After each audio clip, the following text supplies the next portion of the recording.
So I'm with Mr. Pipian, and our first question for the interview. Are you familiar with the term outcast? Yeah, definitely. How would you define the term outcast? Like, pwede Tagalog? Sige. Like, yung mga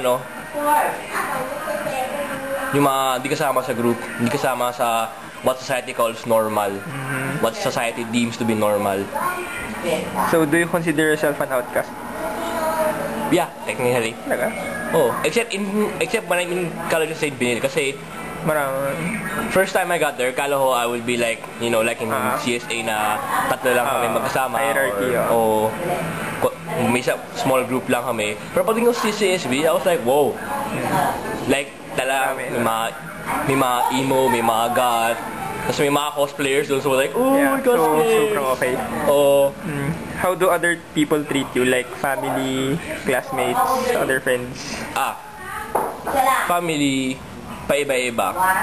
Some of them accept me for who I am. Some, not so much. Yun yung mga distant relatives, mga second, third cousin, ganun. Yeah, mga distant. Tapos, they're like, they support me, but not as much as everybody else. Classmates naman, parang naninibago sila. And then, depends on how they... Iba-iba yung reaction. Yung iba, they laugh. Yung iba, nakikisama. Tapos yung iba, nangasar. Yung mga bullies and stuff.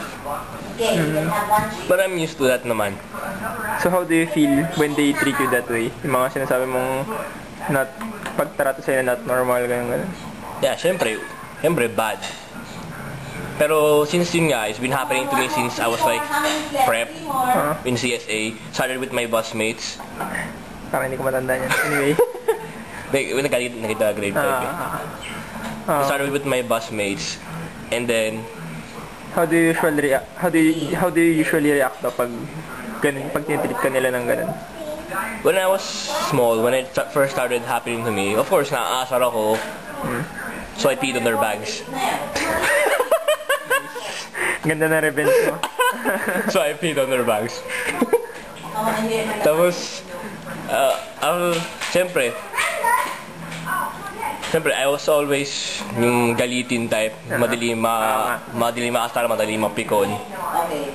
Before, but now I have some sort of self-control through my drawings, through my games, and through photography. So parang doon mo nilalabas yung sa drawings. So, may galit ka sila sa drawings. So. May galit violence through drawings. Kaya yung mga that's why everybody in my comic is always overpowered. Diba?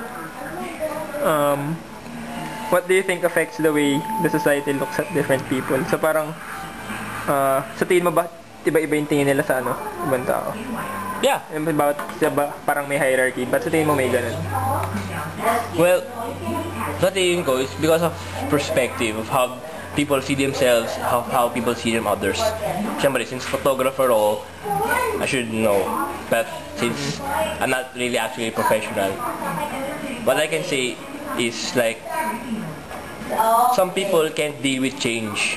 Yung parang, they're used to a way of life, and then somebody comes in, tries to change it, tries to alter the entire thing. That's because he has a different perspective.